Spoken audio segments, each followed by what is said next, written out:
ঈদের নামাজ পড়ে একটা যুবক কবরের কিনারায় দাঁড়াইয়া দাঁড়াইয়া কান্না করে। এরে যুবক কেন কাঁদো? বলে গত ঈদের নামাজে যখন আমি রওনা দিলাম, ঈদের নামাজে যাইতে পোশাকটা পরিয়া ঘর থেকে বের হওয়ার সময় আমার মায়ের কাছে দাঁড়াইল। আমার মা আমার মাথায় হাত দিয়া কলিজা ভরে দোয়া করে দিলেন। আমার বাবারে হাতটা ধইরা সাথে নিয়ে ঈদের নামাজ এক জায়গায় দাঁড়াইয়া আদায় করেছে। আজ যখন আমি ঈদের নামাজের জন্য ঘর থেকে বের হইতেছিলাম, আমি হঠাৎ করিয়া মায়ের দোয়ার কথা মনে পড়ে মায়ের বিছানার দিকে নজর পড়ে গেল। তাকায় দেখি বিছানা খালি, আমার মা বিছানায় নাই। নামাজের মুসল্লায় দাঁড়াইয়া দেখি আমার ডান পাশে আমার বাবাই কই? আমার বাবাই তো আমার পাশে আজকে দাঁড়াইলো না। কই আমি আজ এতিমের মতো হয়ে গেলাম, কে আমার একটু মাথায় হাত দিয়ে দোয়া দিবে রে যুবক? ও যুবকেরা, ওই মা বাবার দোয়া ছাড়া তুমি পরীক্ষায় ভালো নাম্বার পাও নাই। ওই মা বাবার চোখের পানি আর দোয়া ছাড়া আমি হাফিজুর রহমান চেয়ারে বসতে পারি নাই। ওই মা বাবার চোখের পানি আর দোয়া ছাড়া তুমি মাওলানা মুফতি হইতে পারো না রে যুবক। ওই মা বাবার দোয়া ছাড়া তুমি টাকার মালিক, বাড়ি গাড়ির মালিক, সম্মানের চেয়ারের মালিক হতে পারো নাই। ওই মায়ের কথা মনে যদি থাকে রে যুবক, ওই মায়ের কথা বলিয়া কে কাঁদাইছো? পায়ে হাত রেখে বলি, যা যদি মা বেঁচে থাকে পাও ধরিয়া ক্ষমা নাও। কারণ মায়ের চোখের পানি ছাড়া তুমি আজকে টাকার মালিক হতে পারো নাই। ওই মাকে ধমক দিয়া কত চোখের পানি ফালাইছো রে সন্তান। ওই মা তোরে যদি দোয়া না করে তোর জন্য জাহান্নাম হারাম হয়ে যাবে। ওই বাবারে ভুলিয়া কেমনে আরামে ঘুমাও? ওই মাকে ভুলিয়া কেমনে আরামে ঘুমাও?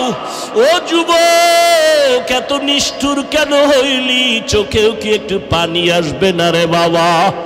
ওই মাকে হারাইয়া বাবারে হারাইয়া কেমনে ঘুমাও? এক ফোঁটা চোখের পানি ছেড়ে দিয়া দোয়া কর। ওই বাবাই কবরের থেকে দোয়ার অপেক্ষায় তাকাইয়াছে।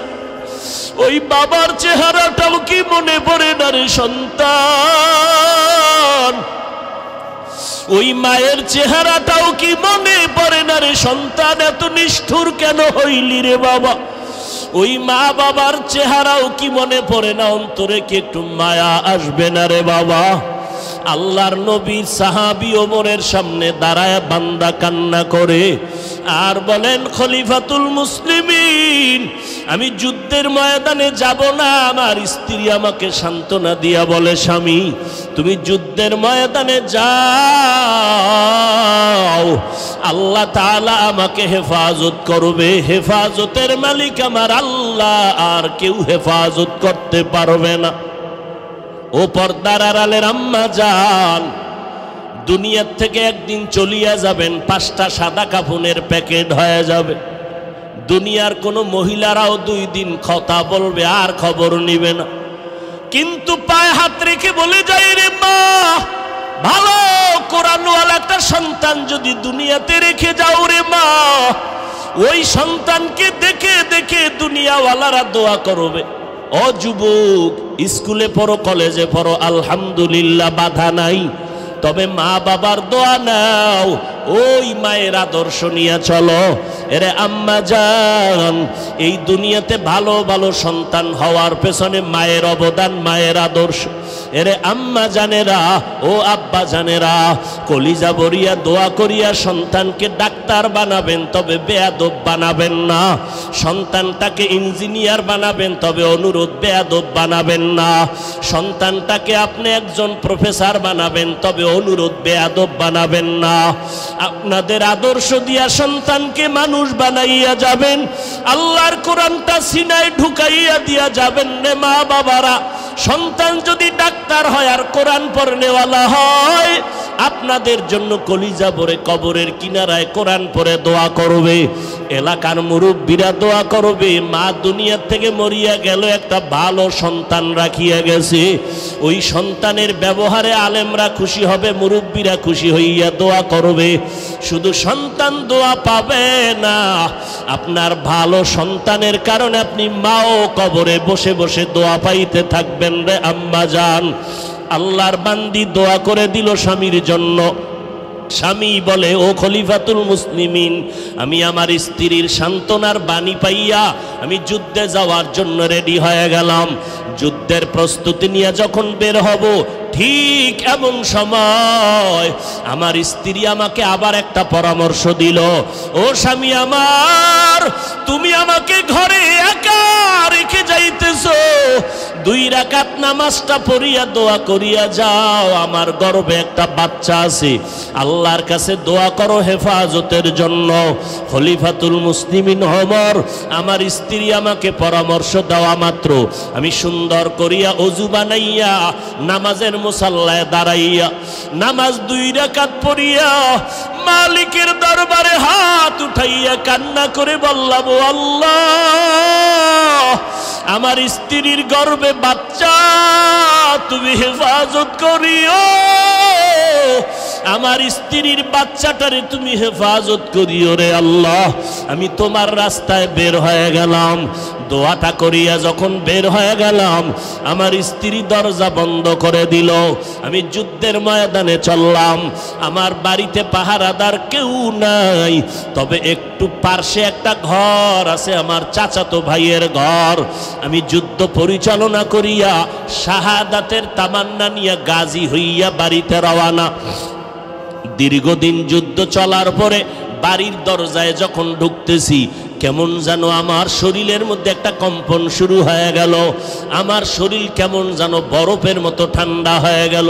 ভাবতে পারলাম ঘরের মধ্যে কি না জানি ঘটনা হইতেছে। আমি আস্তে আস্তে কদম বাড়াইয়া ঘরের মধ্যে যখন ঢুকতে শুরু করলাম, বাড়ির আঙ্গিনা পাড়াইয়া ঘরের দরওয়াজায় গিয়া দাঁড়াইয়া দেখি আমার ঘরের দরওয়াজা বাহিরে তালা লাগানো। আমি বারবার সালাম দিলাম, ঘরওয়ালারা দরজা খুলো, আসসালামু আলাইকুম ইয়া আহলাল বাইত, ও ঘরওয়ালারা তোমাদের উপরে সালাম, কিন্তু ভেতর থেকে কোনো আওয়াজ নাই।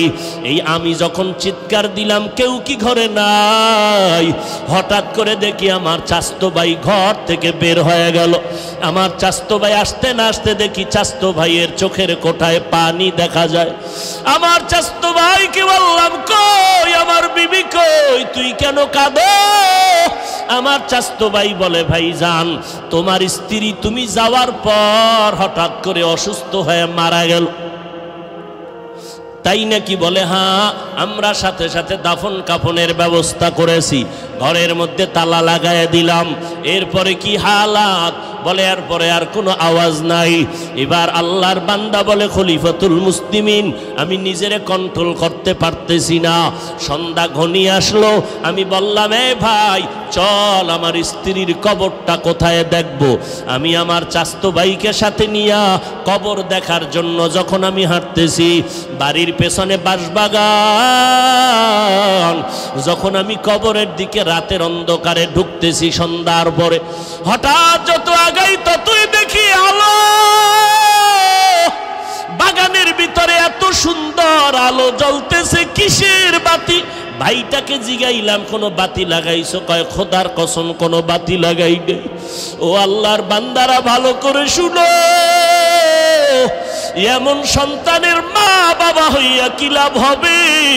যেই মা বাবারে সন্তান সালাম দিবে না। এমন সন্তানের মা বাবা হইয়া কি লাভ হবে? যেই সন্তান মা বাবার খেদমত করবে না। এমন মা বাবার সন্তান দুনিয়াতে রেখে কি লাভ হবে রে মা ও বাবাজিরা? যেই সন্তান তোমার ইজ্জত নষ্ট করবে, মায়ের ইজ্জত নষ্ট করবে রে বাবা। এবার আল্লাহর বান্দা বলে, আমি যত কবরের দিকে আগাই দেখি কবরের উপরে আলো জ্বলতেছে। আলোটা দেখতেছি ডাইরেক্ট উপর দিকে গিয়া পুরা আসমানটা আলোকিত হয়ে গেল। আমি হঠাৎ কবরের কিনারায় গিয়া দাঁড়াইয়া দেখি কবরের ঠিক মধ্যখান থেকে একটা বাতি জ্বলতেছে। কিন্তু বাতিটার কোনো আকৃতিও খুঁজে পাই না, শুধু আলোই দেখতেছি। এবার চাস্তো ভাইকে বললাম, এখানে আলো আসলো কোথা থেকে? বলে জানি না। যেদিন আমরা দাফন করিয়া গেলাম এর কয়েকদিন পর থেকেই দেখি কবর থেকে আলো জ্বলতেছে। এবার আমি চিন্তা করলাম আলোটা কেন জ্বলে, আমি কবরটার মাটি উঠাইয়া ভেতরে দেখব।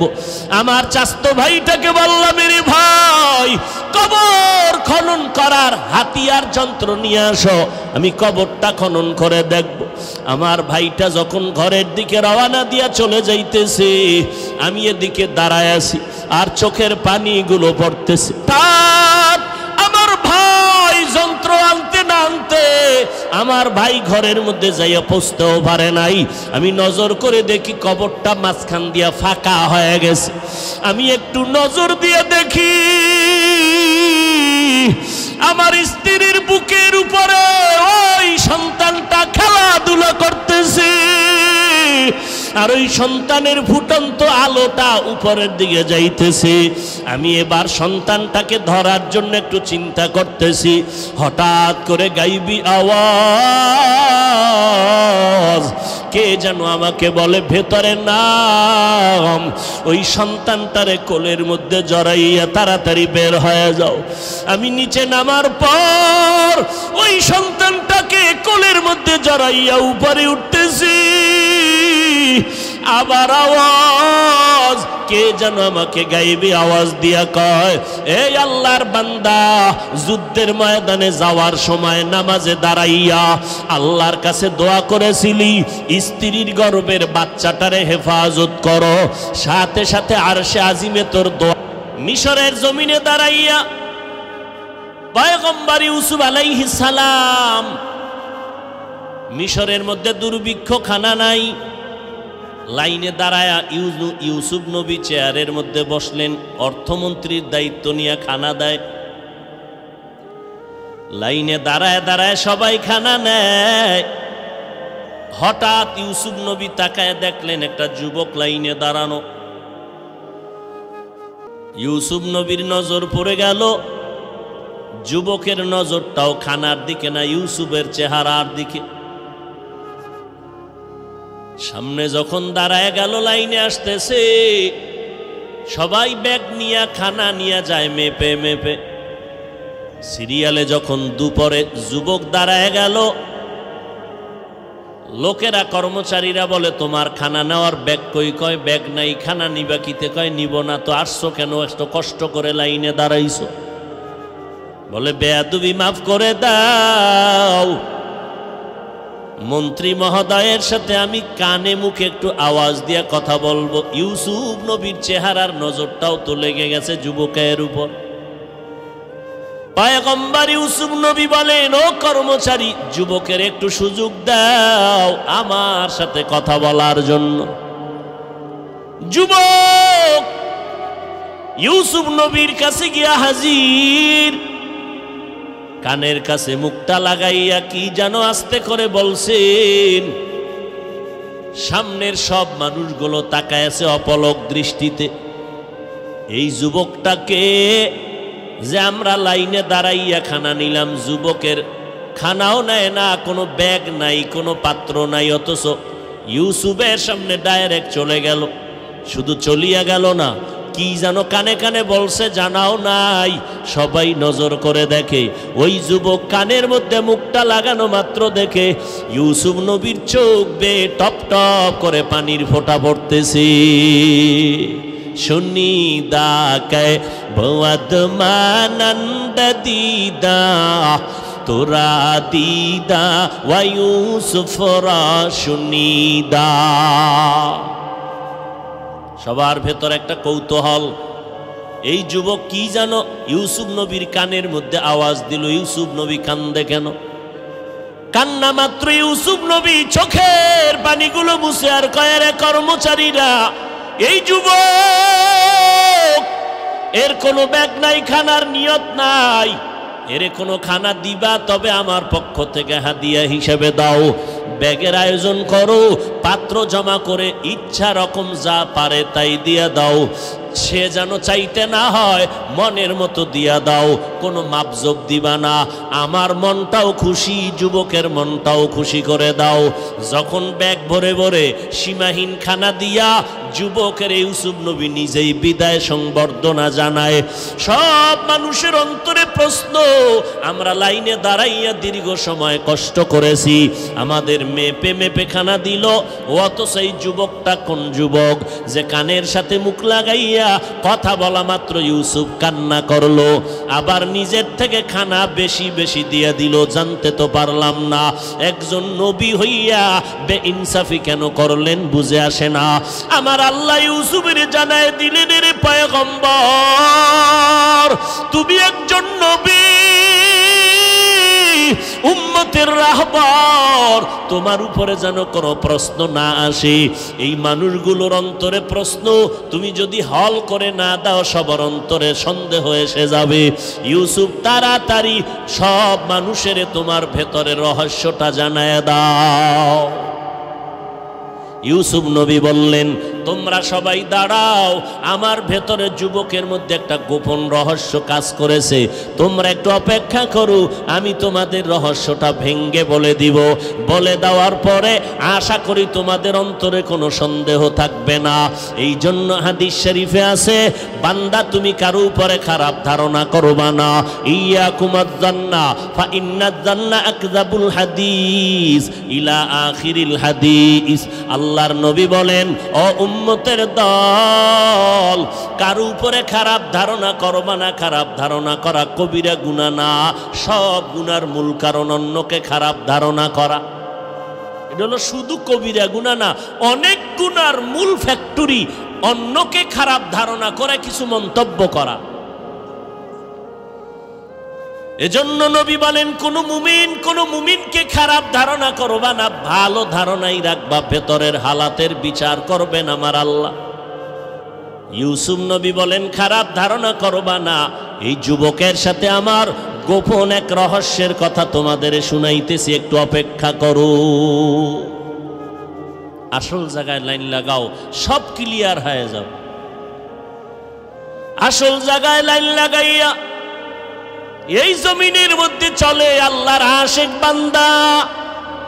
আল্লাহ বলেন, ও নবী জানায় দেন আমার প্রিয় বান্দা যারা, তাদের বলে দেন, ও দুনিয়ার বান্দা, যদি পাহাড় সম পরিমাণ গুনাহ করো, আমি আল্লাহর রহমতের দরজা থেকে তোমরা ফিরে যেও না, আমি আল্লাহর কাছে ফিরে আসো, কারণ আমার দরওয়াজা ছাড়া ভেগে যাওয়ার কোনো দরওয়াজা নাই।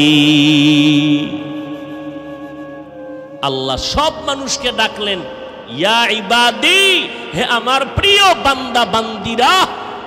বান্দা বান্দি বললেই তো বোঝা যায় সব দুনিয়ার বান্দা বান্দি। হিন্দুরাও আল্লাহর বান্দা, আল্লাহ তাআলা আমার বান্দা কেন বললেন? ইয়া ইবা আব্দুন মানি বান্দা, আবার আব্দু বলতে বান্দা, বান্দা মানি সুদ দুনিয়ার সবাই। হিন্দু আল্লাহর বান্দা, বৌদ্ধরাও আল্লাহর বান্দা, ইহুদিরাও আল্লাহর বান্দা। আল্লাহর গোলাম যারা মুমিন তারাও আমার আল্লাহর বান্দা।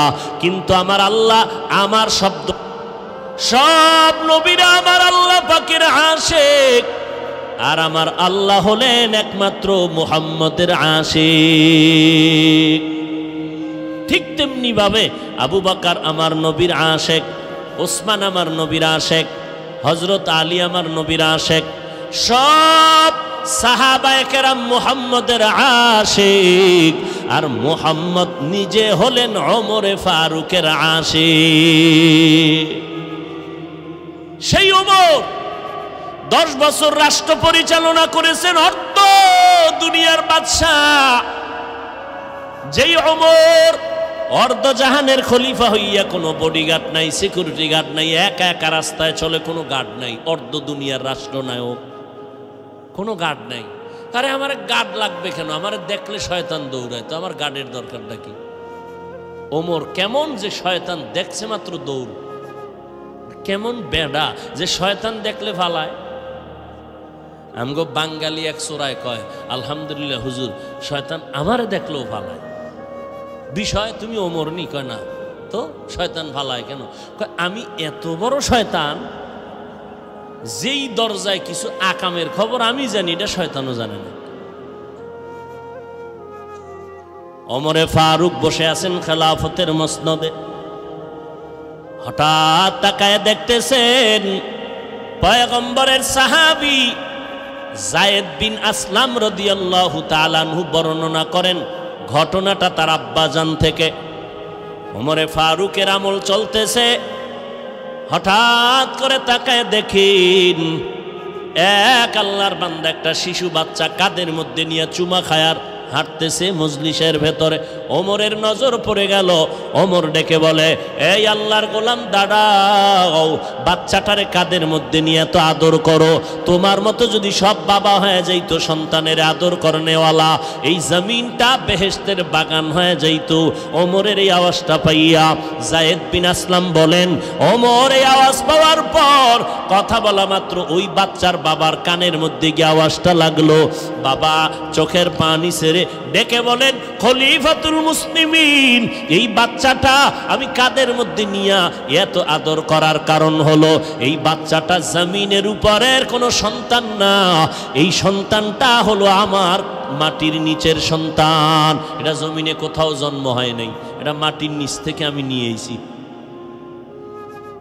এটা জমিনে কোনো ফ্যাডে হয় নাই, কোনো মহিলার ফ্যাডে এটা জমিনে জন্ম নেয় নাই, আমি মাটির ভিতর থেকে গিয়ে নিয়ে এসেছি এই সন্তান। ওমর আশ্চর্য হয়ে গেলেন, ভাইজান এটা কেমন কথা? দুনিয়ার মায়ের গর্ভ থেকে সন্তান তো আসার কথা, আপনার সন্তান কেমন মাটির ভেতর থেকে নিয়ে আসলেন একটু জানতে চাই। এবার আল্লাহর বান্দা বাচ্চাটারে কাঁধে নিয়ে চোখের পানি ছেড়ে কান্না করতেছেন আর বলতেছেন, খলিফাতুল মুসলিমিন, এর পেছনে 1 মিনিটের কথা না, এর পেছনে জড়িত আছে আমার জীবনের সব ইতি কথা। हकीकत से तू दुनिया बेखबर है, दुनिया की नुमाइश पर नजर है, नमी गुयाम के आज दुनिया जुदा बाश बहर कारे के बाशी बा खुदा बाश। ওমর বলে, ঘটনার দীর্ঘ হোক, আমাকে শুনাইতেই হবে, আমি তোমার ঘটনা জানতেই হবে। অন্যদের জন্য হতে পারে এটা বড় উপদেশ, এটা বড় ইবারত। এবার আল্লাহর বান্দা নির্বিঘ্নে এক জায়গায় বসলেন, মজলিসের মধ্যে ওমর বসা, ওমরে ফারুক বসা। এবার ঘটনার ইতি টানতেছেন খলিফাতুল মুসলিমিন।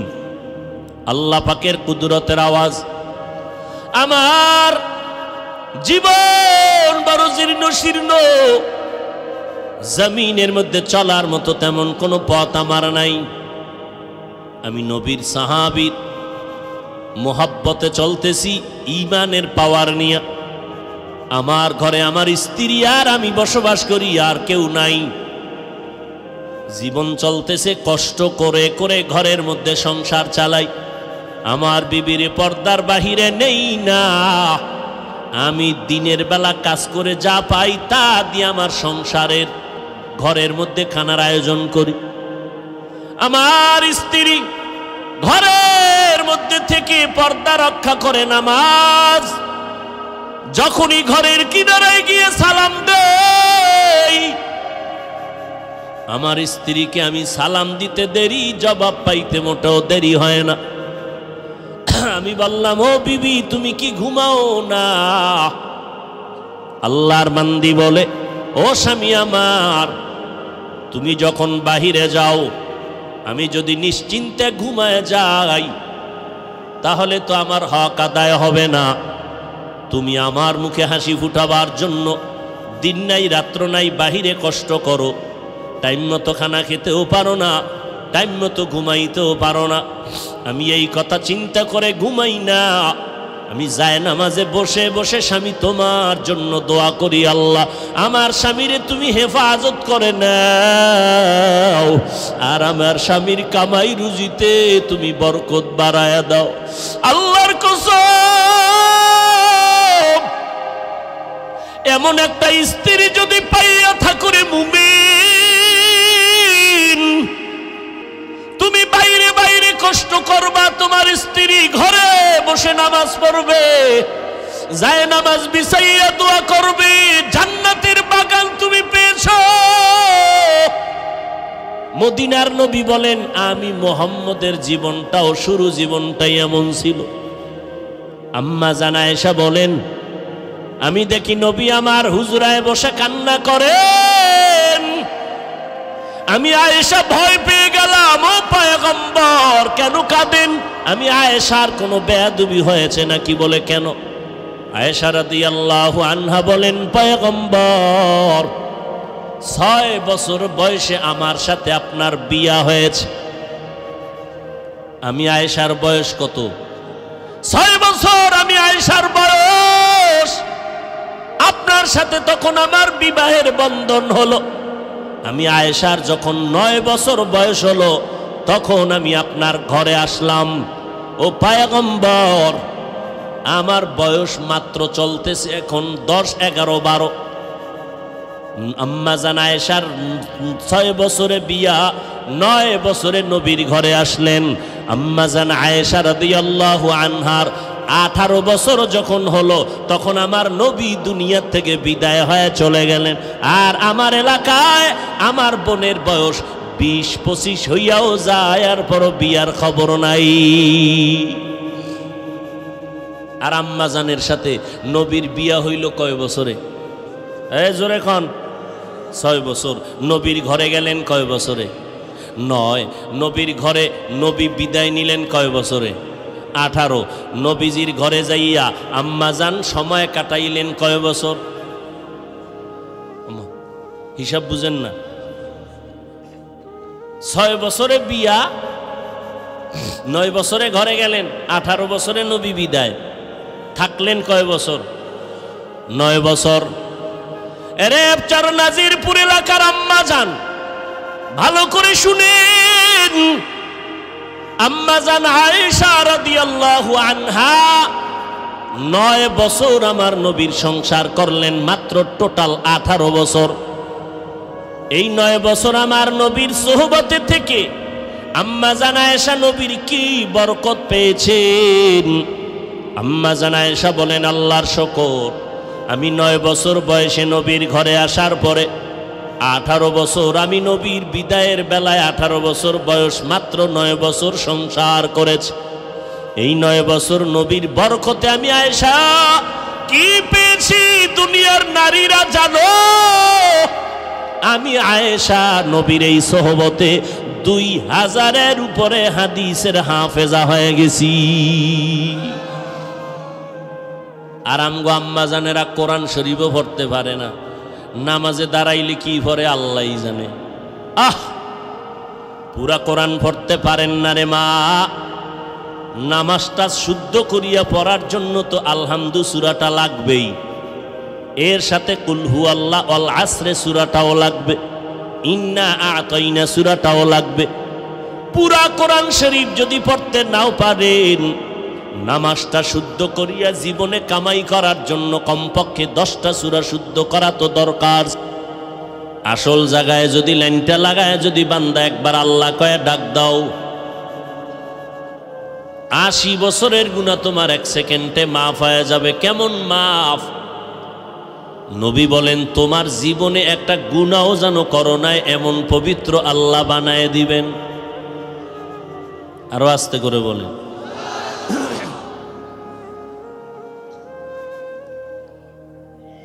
আল্লাহ, বয়ান শুনবেননি কেউ? যেই শীত, আবার নদী পার হয়ে আইছেন।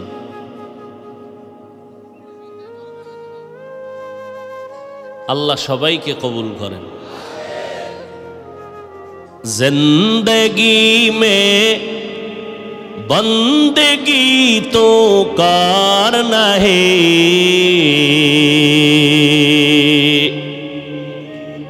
जिंदगी में बंदगी तो करना है, जिंदगी बे बंदगी शर्मिंदा है, जिंदगी बे बंदगी शर्मिंदा है। ঘুমানের তো নেশা নাই, এখন সজাগ থাকার প্রতিযোগিতা চলতেছে, কে কত বেশি সজাগ থাকতে পারে। আর সজাগ থাকার জন্য শত বছর গবেষণা করে বেঈমানেরা একটা মেডিসিন বানাইছে, একটা ইন্টারন্যাশনাল অ্যাটম বোম গজবের মোবাইল। দুনিয়ার মানুষ অ্যাটম বোম বানায়, বিধ্বংসী এক যন্ত্র, যেটা বাংলাদেশে ছেড়ে দিলে দেখবে 5 মিনিটে বাংলাদেশ নাই।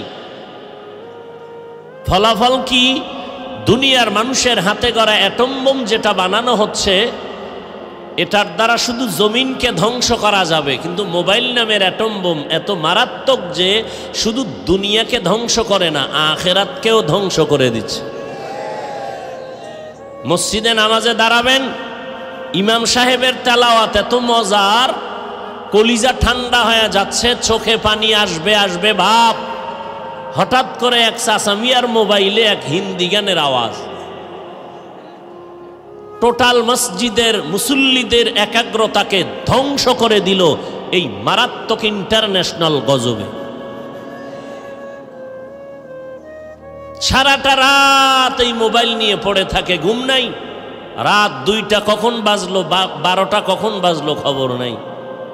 আম্মাজান কয় ল্যাপের ভিতরে বাতি জ্বলে কেন? কয় মোরাকাবায় আছি। সারাটা রাত কি করে? কবিরা গুনাহ করে করে করে করে সারাটা রাত পার করে। ও যুবক, তুমি হিন্দু না, বৌদ্ধ না, এহুদি না, বেধর্মীকে বুঝাইতে আমার একটু কষ্ট হবে। তুমি তো মুসলমান, তুমি তো আল্লাহ মানো, নবী মানো, কোরআন মানো, হাদিস মানো, তোমাকে বুঝাইতে কষ্ট হবে কেন? তোমার মরণের মধ্যে যদি আজরাইল আসে ঘুমের ভেতরে, আর এসে যদি দেখে তুমি মোবাইলে বেগানার ছবি দেখতেছো আর গানের তার কানে লাগানো, আর এই অবস্থায় আজরাইল যদি আসে ধাক্কাটা দিয়েই বসে, আগামীকাল কবরে গিয়া কি জবাব দিবা? दुनिया में हो दुनिया का तलबगार ना हो,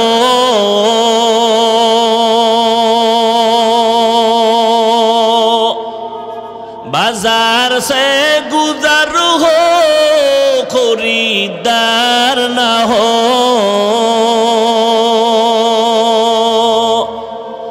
दुनिया में हो दुनिया का तलबगार ना हो, बाजार से गुजर हो खरीदार ना हो,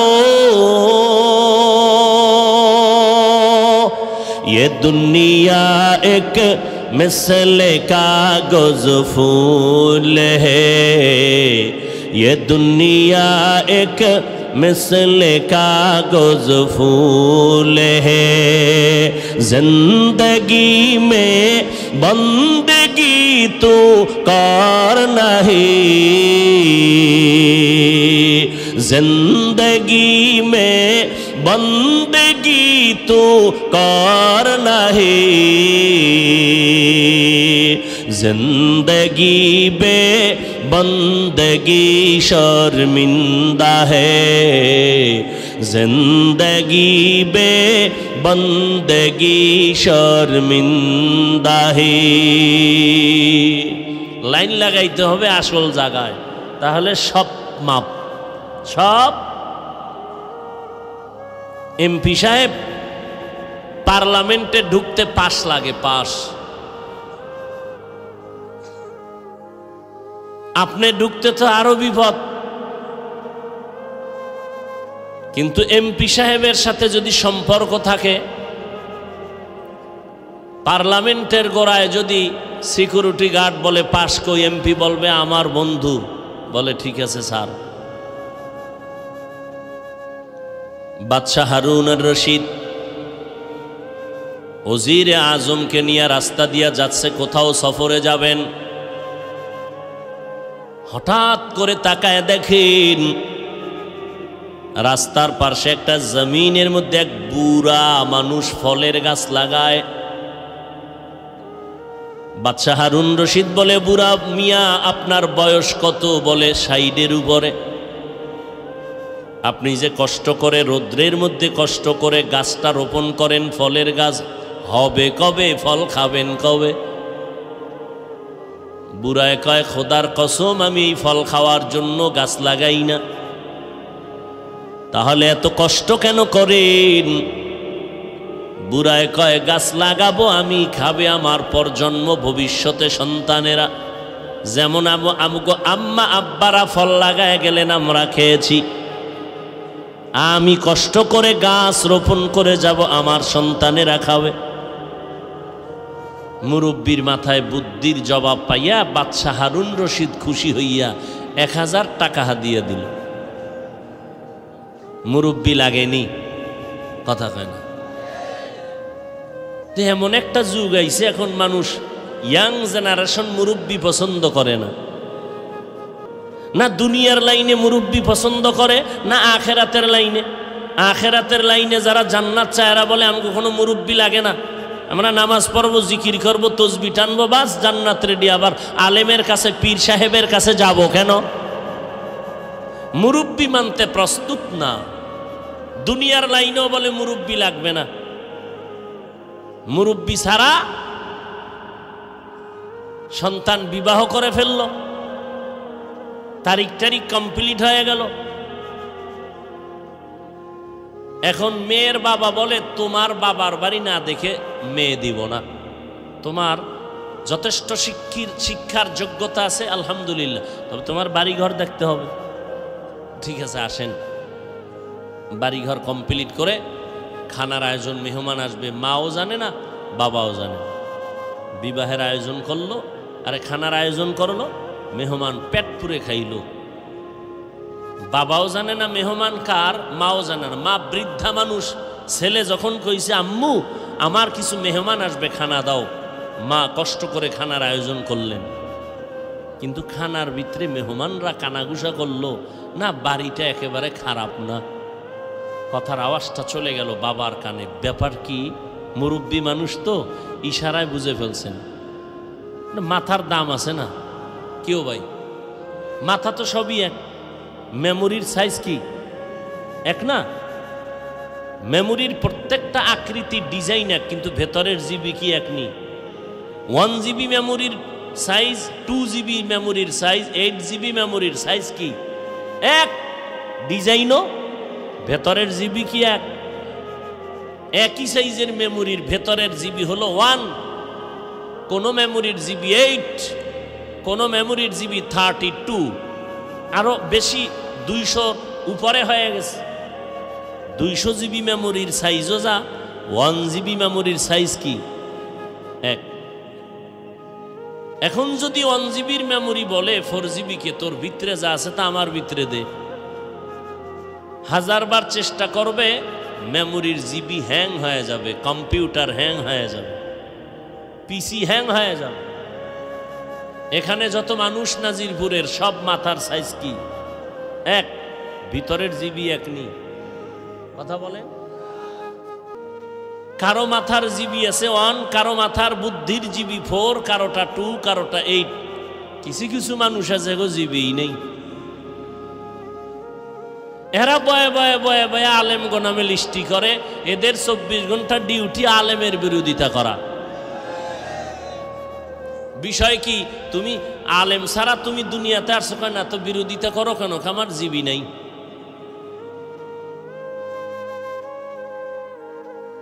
হায় হায় হায়,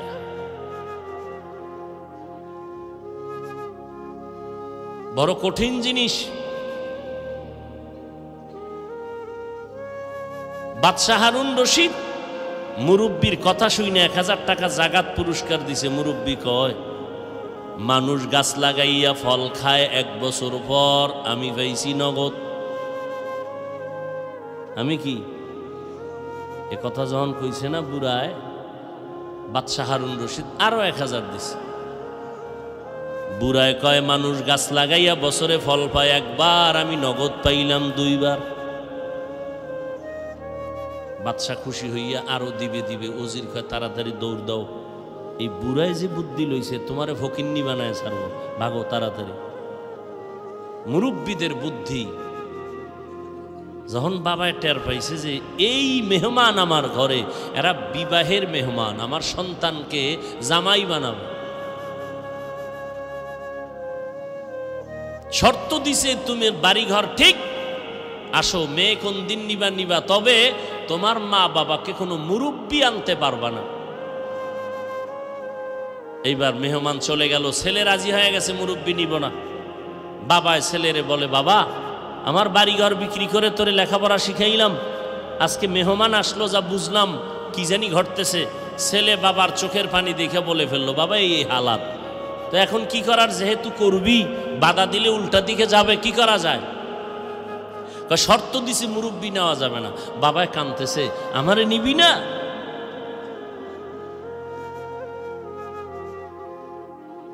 সন্তান বলে, নিতে মনে চায় কিন্তু কৌশল গেলে তো দিবে না। কয় একটা বাক্সা বানাই আমার ভিতরে করে নিয়ে যায়, কাজে লাগতে পারে। ঠিকই নিয়ে গেছে। বিবাহের অনুষ্ঠানে কোনো মুরব্বি নাই, ব্যাগ আছে, বাক্সা আছে, অনেক কিছু, সব যুবক, ইয়াং জেনারেশন। এবার জামাই বাবুকে সামনে রেখে মেয়ের বাবা শর্ত জোড়ায় দিল। আগের দিন বিবাহে শর্ত জোড়ায় দিত, রাতকে রাত বসায় রাখতো, খানা দেয় না।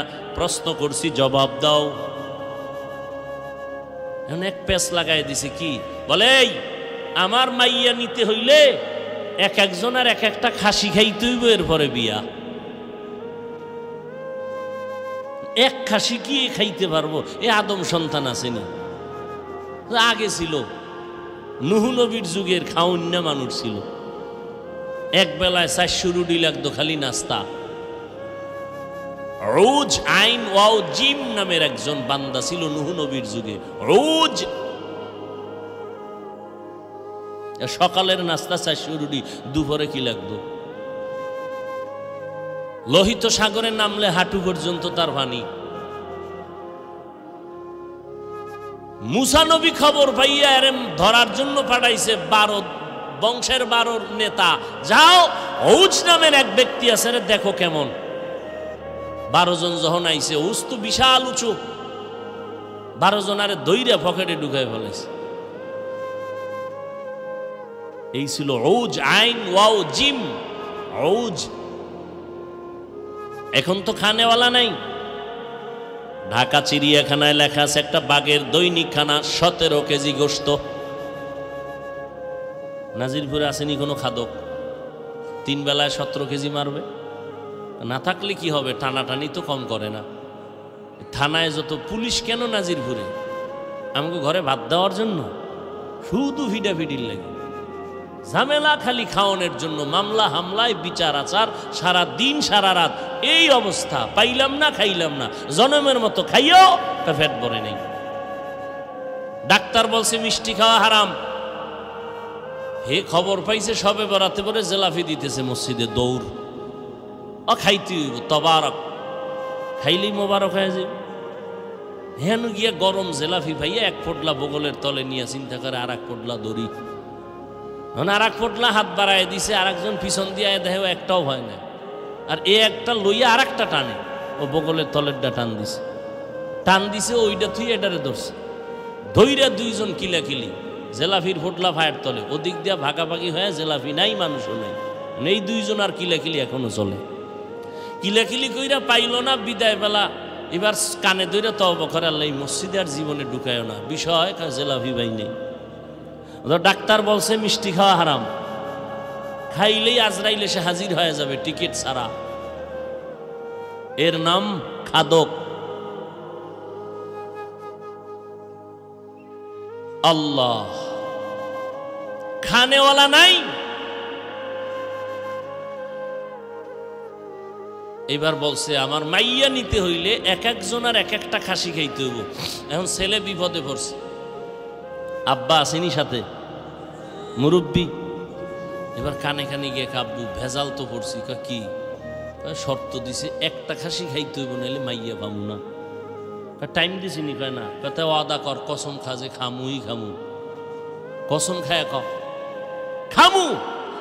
এখন খাবি আধা ঘন্টা, এরপরে ঘুমায় বলবা বাথরুম রেডি কর, খাবি আর ওর বাড়ি ছাড়বি সব। 1 মাস লাগায় খালি খাসি খাবি, বাড়ি ছাড়বি, ওরে ফকির বানায় এরপরে যাবে। বাবার বুদ্ধি যখন দিছে না, মেয়ের বাবা স্যারেন্ডার হয়ে গেল। এই বুদ্ধি তো তোমগো মাথায় নাই, কে দিছে কও? বাবায় বুঝতে পেরেছে, হ্যাঁ ও বুড়া মানুষ ছাড়া এই বুদ্ধি কেউ দিতে পারে না। খুঁজতে খুঁজতে পেয়ে গেল ছেলের বাবা হাজির। শেষ পর্যন্ত বিবাহ হয়েছে, তবে মুরব্বির মাধ্যমে হয়েছে, মুরব্বি ছাড়া হয় নাই। মুরব্বি সমাজে থাকা অনেক বরকতের জিনিস, অনেক বড় বরকত। আসল জায়গায় লাইন লাগায় দাও। বাদশাহ হারুন রশিদের সাথে সম্পর্ক গভীর, লাইন ডাইরেক্ট হয়ে গেল, হাদিয়া সীমাহীন পেয়ে গেল। মোহাব্বতের একটা সূত্র আছে, আমি আল্লাহর সাথে বান্দার সূত্রের নাম, মোহাব্বতের সূত্রের নাম হলো ইবাদত।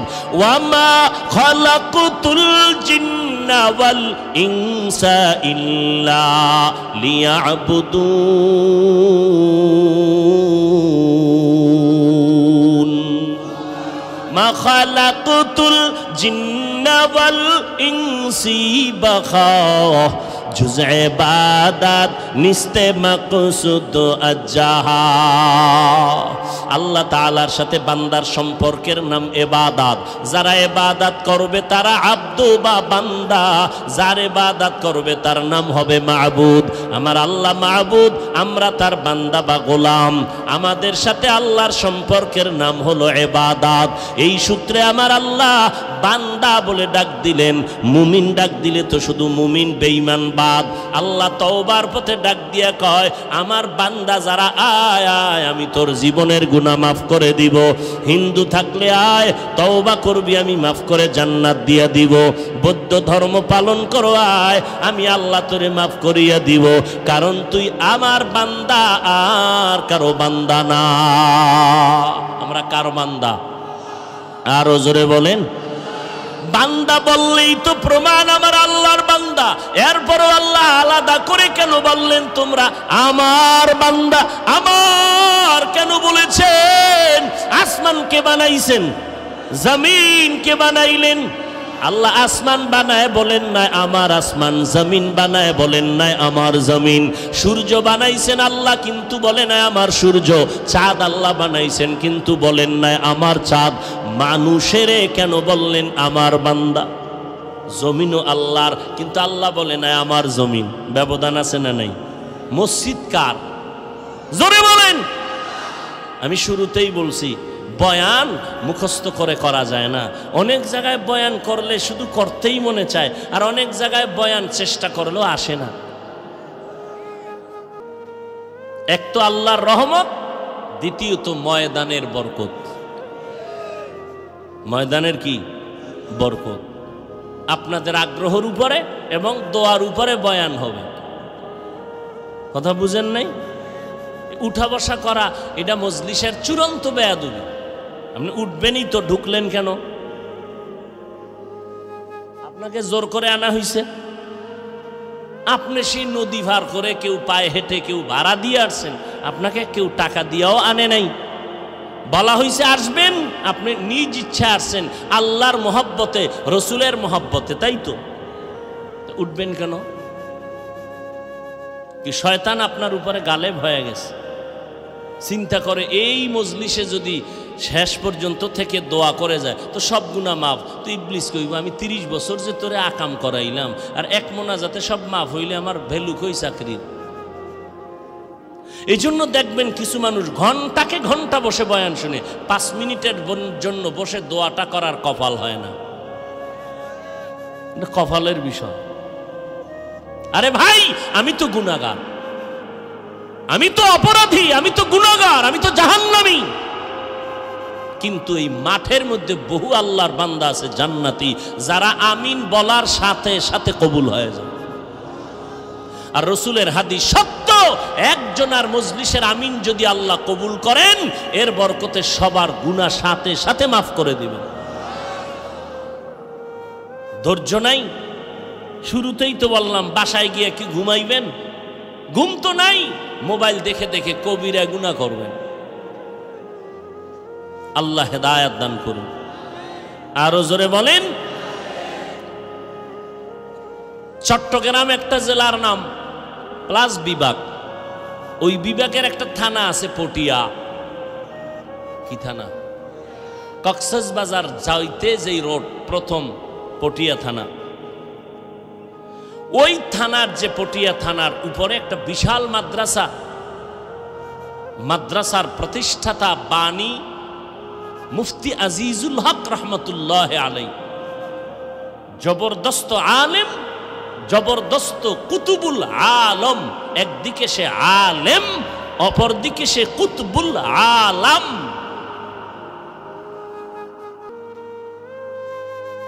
তিনি বয়ানে বসছেন, স্টেজে বসছেন সভাপতি। ধৈর্য হবে বলবো। স্টেজে বসছেন কি, পাশে বক্তা বয়ান করতেছেন। বক্তার বয়ান এত রৌনক হয়ে গেল যে মনে হয় ময়দানে কিয়ামতের মাঠ চলতেছে। মুফতি সাহেব হুজুর রহমতুল্লাহ আলাই বক্তা সাহেবকে ইশারাতান বললেন, হযরত বয়ান বন্ধ করুন। খুব খেয়াল করবেন, আমি বান্দার কোনো এলেম নাই, কোনো আমল নাই। আপনি কি বলবেন? আমারটা তো আমি অ্যাডভাইস করতেছি। এরপরও মানুষ কেন বয়ান শুনে, মানুষ কেন দাওয়াত দেয়? এটা আল্লাহরে জিগাইবেন, আমারে না। তবে এই চেয়ারে বসার মতো যোগ্যতার পেছনে যত বড় কারণ আমার আছে, এর মধ্যে সব থেকে বড় কারণ আমার মা বাবার চোখের পানি এবং আল্লাহর ওলিদের নেক নজর। আল্লাহর ওলি হইতে পিসা বাওয়া লাগে না। আপনারা মনে করবেন যে আল্লাহর ওলি মানে বড় আলেম, না। একটা রিক্সার ড্রাইভারও আল্লাহর ওলি হতে পারে। আল্লাহর ওলি হওয়ার জন্য টাইটেল পাস শর্ত না, কামেল পাস শর্ত না, পীর সাহেব হওয়া শর্ত না, কলবটা গুনাহমুক্ত হওয়া শর্ত।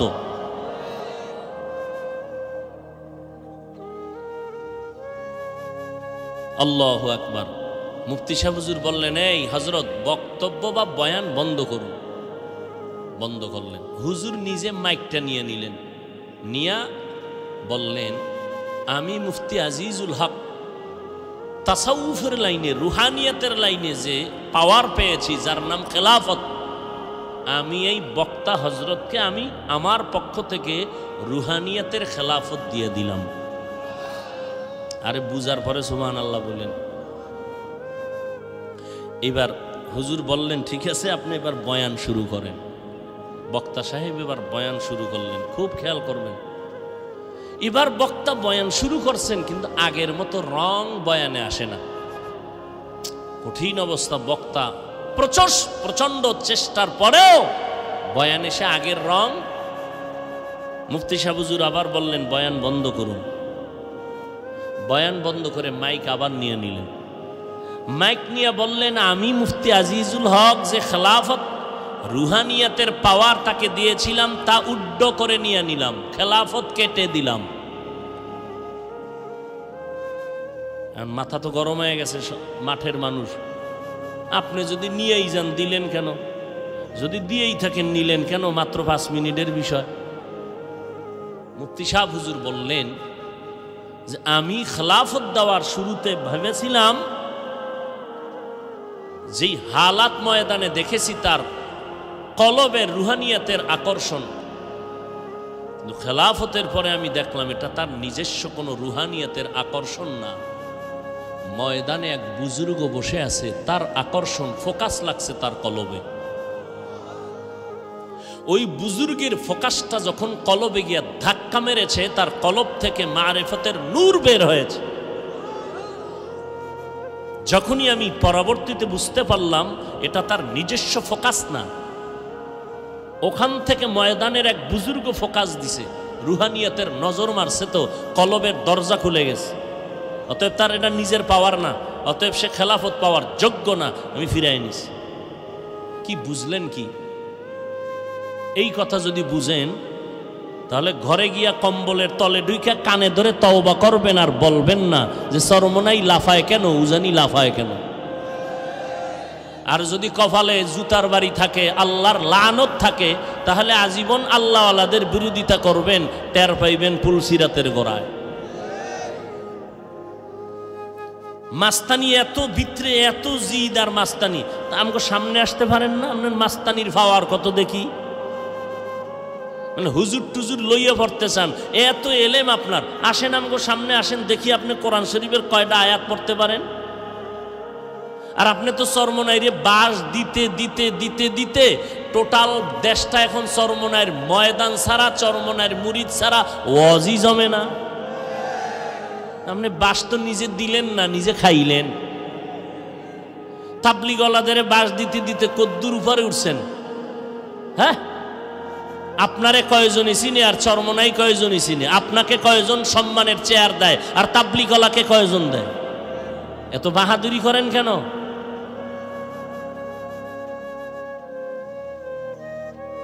ওয়াজে বসছে, একজনে কাঁদতেছে, এক কপাল পরা কয় কাঁদে কেন? আমি প্রশ্ন করি, ও নিমক হারাম, তুমি কোরআনের বয়ানে বসছো, তোমার চোখে পানি নাই কেন? প্রশ্ন তো আমি করব, তুমি করো কেন? প্রশ্ন তো আমি করব। ময়দান কান্নার ময়দান, তোমার চোখে পানি নাই কেন বলো? অবশ্যই তোমার উপর আমার আল্লাহ বেজার, গুনার কারণে। তোমার উপরে মা বাবা অসন্তুষ্ট, এই জন্য তোমার চোখে পানি নেই। তুমি বাহাদুরি করো, চরমনেওয়ালারা কাঁদে কেন না? মুলাদি থানায় আসামি ধইরা পুলিশ এমন ফিডা দিছে, কোনো কান্না নাই চোখে। আর ওয়াজের প্যান্ডেলে মানুষ কান্না করে, কি মনে করেছ কান্না করাটা চারটিখানি বিষয়? পুলিশে ফিডায় কাঁদে না, আর ওয়াজের প্যান্ডেলে 200 হাত দূরে বসে আল্লাহ আল্লাহদের ওয়াজে কাঁদতেছে, কি মনে করেছ চোখের পানি? আর তুমি সমালোচনা করো, কান্দে কেন? আর কালা চশমার হুজুরে লাইভ দেয়, কান্না করার দরকার নাই। আল্লাহ হেদায়াত দান করুন। আমি গুনাহগার, কিন্তু এই ময়দানে বহু আল্লাহওয়ালা আছে, আমিন বলতে দেরি, কবুল হতে দেরি না। হাদিস অনুযায়ী স্পষ্ট আমরা দেখতেছি বহু আল্লাহওয়ালা আছে, একজনার দোয়া কবুল, এই ময়দান কবুল। আল্লাহ, আর একটু সামনে আগাবো না মোনাজাতের দিকে যাব? আল্লাহ কবুল করেন, আল্লাহ মাহফিল কবুল করেন। মাহফিলের বরকতে পুরা এলাকার মধ্যে কবরওয়ালাদের আযাবকে মাফ করে দেন। আল্লাহ পাক এই কবরের মধ্যে জান্নাত দান করেন। যত মুরব্বীরা আছেন বেঁচে, ওলামায়ে কেরাম সহ, আল্লাহ সবার হায়াতে বরকত দান করেন। এই মাহফিলের বরকতে পুরা অঞ্চলের মধ্যে অসুস্থ রোগীকে আল্লাহ সুস্থ করে দেন। ইয়া ইবাদিয়াল্লাযীনা আসরাফু আলা আনফুসিহিম লা তাকনাতু মির রাহমাতিল্লাহ ইন্নাল্লাহা ইয়াগফিরুয যুনুবা জামিআ ইন্নাহু হুয়াল গফুরুর রহিম।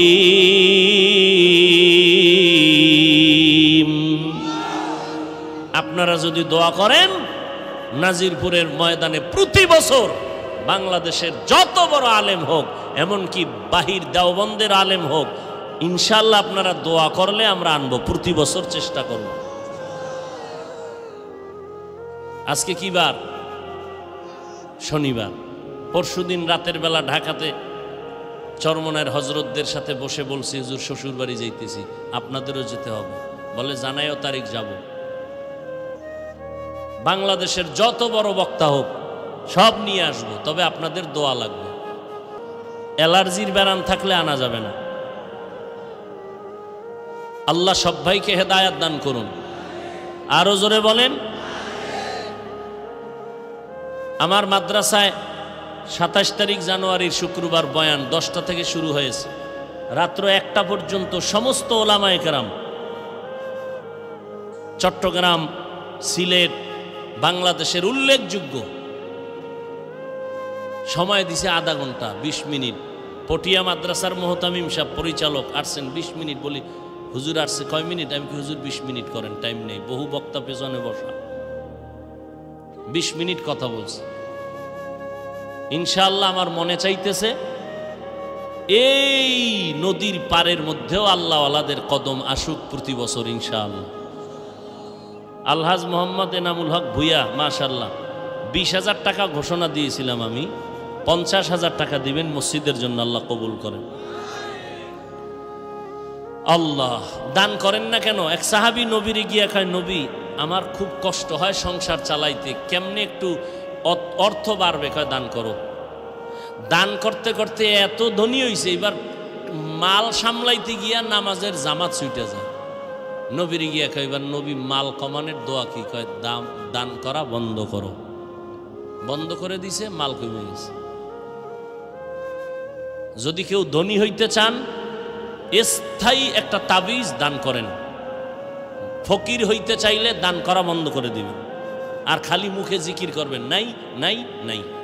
একদিন দেখবেন আমনেও নেই।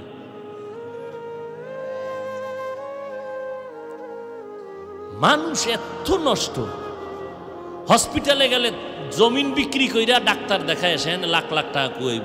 অথচ নবী কয়, তোর ঘরে গজব আসছে বড়, একটা গরু মান্নত কর, একটা ছাগল মান্নত কর, কোরআন শরীফ পড়নেওয়ালা নিষ্পাপ বাচ্চাদেরকে খাওয়া, দোয়া করবে তাহাজ্জুদের সময়, আল্লাহ পাক কোটি টাকার বরকত দিবে একটা দোয়া। চিন্তা করে, একটা খাসি 14,000। ভাই হুজুর একটা মুরগি দিলে হয় না? একটা মুরগি দিলে হয় না? হুজুর চিন্তা করছে একটা মুরগি দিবে ভালো। উম্মা কিছুক্ষণ পর ফার্ম, দেশিও দিবে না, দাম বেশি। এর নাম বাঙালি। কয় ভাইজান আপনার দাওয়াত? আলহামদুলিল্লাহ। কয় আপনার বাড়ি? কয় নাউজুবিল্লাহ। এর নাম বাঙালি। আল্লাহ হেদায়াত দান করুন। ওমরে ফারুক রাদিয়াল্লাহু তাআলা আন, আশারায়ে মুবাশশারাদের মধ্যে দ্বিতীয়, খোলাফায়ে রাশিদিনের মধ্যে দ্বিতীয়। কে সে ওমর? যেই ওমরকে বর্তমান এক মাওলানা বলেছে তিনি নাকি ভণ্ড। কোন দেশে আছেন চরের মানুষ? আল্লাহরে নিয়ে কবরে যাইতে পারবেন দূরের কথা, বেঁচে থাকতে পারবেন কিনা কঠিন। কারণ মাওলানায় যদি ওমরে ফারুকরে ভণ্ড কয়, তো আপনাদের উভয় কি? মাওলানা সাহেব বলতেছে কোরআন শরীফ পুরাটা ঠিক না, কিছু ভেজাল আছে। এ কিন্তু ইদানিং এর খবর। এক মাওলানা বলতেছে কালেমা কুফুরি বন্ধ করে দাও। কোথায় যাবেন? আল্লাহ সারাইছে আমগো চরমনাই দেওবন্দি তাবলিগলা কোনো মাওলানা কয় নাই, তাইলে উপায় আছিল না। বড় আফসুস, ওমরে ফারুক তাকে ভণ্ড বলে মাওলানা। কেন? কয় তিনি 20 রাকাত তারাবি চালু করেছেন, এজন্য তিনি ভণ্ড। অথচ ওমরকে সমস্ত নবীরা আল্লাহর আশিক। মুসা নবী আল্লাহর আশিক, ইব্রাহিম নবী আল্লাহর আশিক, ইসমাঈল নবী আল্লাহর আশিক। আপনাদের জানা থাকলে বলেন, আমার আল্লাহ কার আশিক? জানা নাই? আরে আম্মা জান ইমাম গজালি রহমাতুল্লাহ আলাইহি বলেন, দুনিয়ার প্রত্যেকটা সন্তানের জন্য প্রাথমিক শিক্ষিকা হলো তার কলিজার টুকরা মা। এরে আম্মা জান, আপনাদের কপাল কত ভালো, আপনারা নবীদের মা, সাহাবায়ে কেরামের মা, আউলিয়ায়ে কেরামের মা, হাফেজে কোরআনের মা। এরে আম্মা জান, আপনারা তো বড় বড় আদর্শওয়ালা সন্তানের মা। এরে আম্মা জান, আপনারা তো আম্মা জান আয়েশা রাদিয়াল্লাহু আনহার মতো নারী, খাদিজা রাদিয়াল্লাহু আনহার মতো নারী। আপনারা তো নবীর কলিজার টুকরা ফাতেমা রাদিয়াল্লাহু আনহার মতো নারী।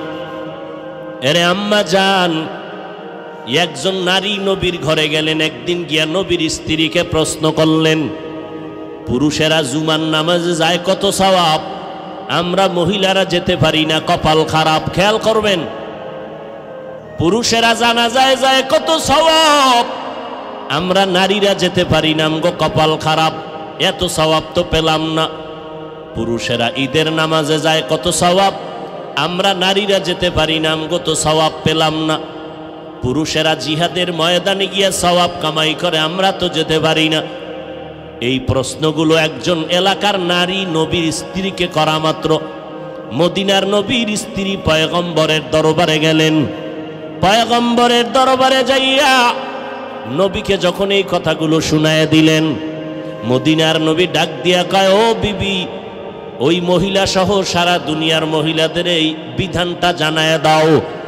এই নারীরা ভালো করে শুনো, পুরুষেরা জিহাদের ময়দানে গিয়া সওয়াব পায়, জুমায় গিয়া যত সওয়াব পায়, ও নারীরা পুরুষেরা ঈদের নামাজে গিয়া যত সওয়াব পাবে, আম্মা জান আল্লাহ আপনাদের মর্যাদা বাড়ায় দিয়েছেন, মদিনার নবী মর্যাদা বাড়ায় দিয়েছেন।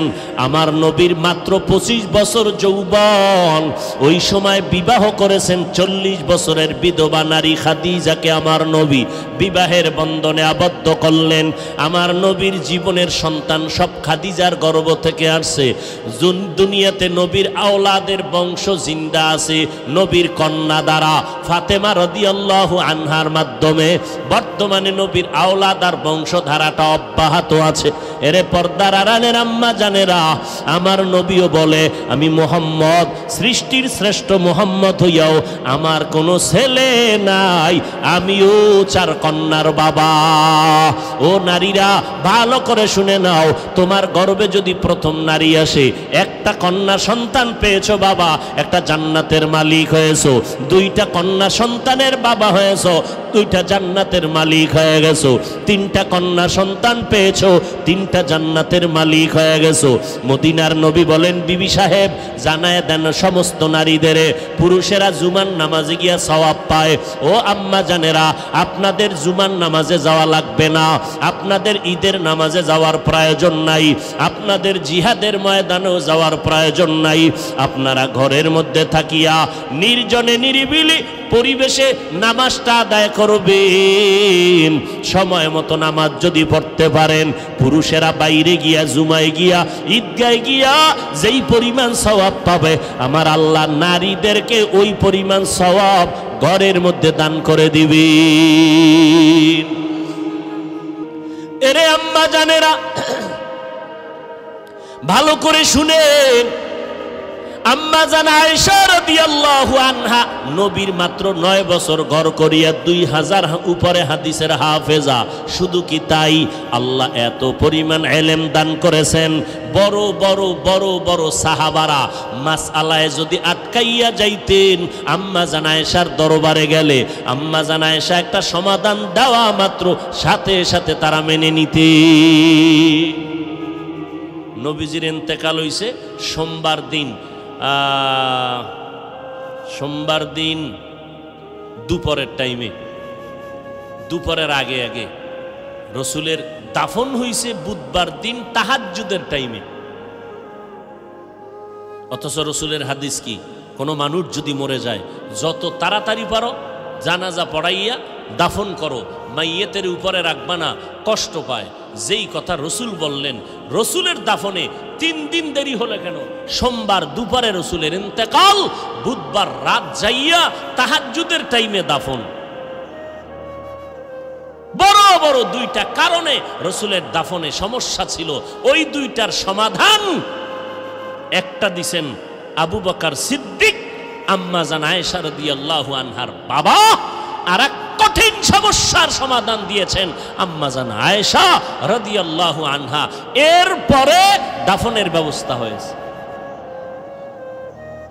ওই সমস্যা কি ছিল এগুলো বলতে গেলে আরো 2 ঘন্টা সময় অন্যদিকে চলে যাব। ভাইরা আমার,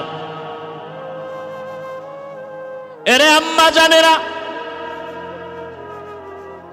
ওই আল্লাহর বান্দা ওমরে ফারুকের সামনে দাঁড়ায় কান্না করে, পয়গম্বর আমার ঘরে একজন বিবি আর আমি স্বামী, আর কেউ নাই। আল্লাহর কুদরত, আল্লাহর কাছে কান্না করেছি, আল্লাহ আমার স্ত্রীর গর্ভে একটা নেককার সন্তান দাও। আমি কান্না করে করে আল্লাহর কাছে নামাজে দোয়া করেছি, আল্লাহ আমার স্ত্রীর গর্ভে একটা নেককার সন্তান দান করেছেন। আমার স্ত্রীও নেককারিনী, নামাজ বন্ধ নাই, বেপরদার একটা সেকেন্ডও কোথাও যায় না, ঘরের মধ্যে থেকে থেকে দোয়া করে। এরে নবীর উম্মতের দল, স্বামীর জন্য দোয়া করা নারী বড় ভাগ্যবতী নারী। ওই ঘরটা হবে জান্নাতের বাগান। ও মিয়া, টাকা তো কোটি কোটি টাকা কামাই করিয়াও খাইতে পারে না, ঘুমাইতে পারে না। আর অনেক গরিব আছে শান্তিতে আরামে খায় আর ঘুমায়, কোনো পেরেশানি নাই। এক হাতে তালি বাজে না, বিনা বাতাসে নদীর পানি যেমন নড়ে না। স্বামী আর স্ত্রীর মন যদি এক না হয়, ওই সংসারে জান্নাতের ফুল ফুটে না। আল্লাহর বান্দি দোয়া করে, স্ত্রীর গর্ভে বাচ্চা এসে গেছে, দুনিয়াতে আসার বাকি কয়েকদিন, কয়েক মাস মাত্র, অল্প কয়েকদিন।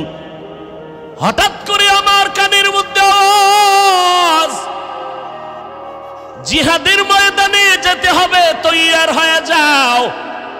বেঈমানেরা যেইভাবে মুমিনের পেছনে লেগেছে, ঘুমাইয়া থাকার সময় নাই, রেডি হইয়া যাও, যুদ্ধে যেতে হবে। মুমিন এবার চিন্তায় পড়ে গেছি। ওমরে ফারুক শুনতেছেন, এমন পেরেশান হয়ে গেলাম, আমার স্ত্রী একা, পাহারা দেওয়ার কেউ নাই, আবার আমার স্ত্রীর গর্ভে বাচ্চা। এই অসুস্থতা অবস্থায় কেমনে আমি জিহাদের ময়দানে যাব? এই ঘুমাইতেছেন নি আপনারা? কাম সারা কাজে পুরা নস করেন তো, আমরা একটু রেস্ট নিয়ে আপনি চালায় যান। আল্লাহ হেদায়াত দান করুন। যাব আর একটু সামনে যাব, আল্লাহ কবুল করেন। আর জোরে বলেন হা।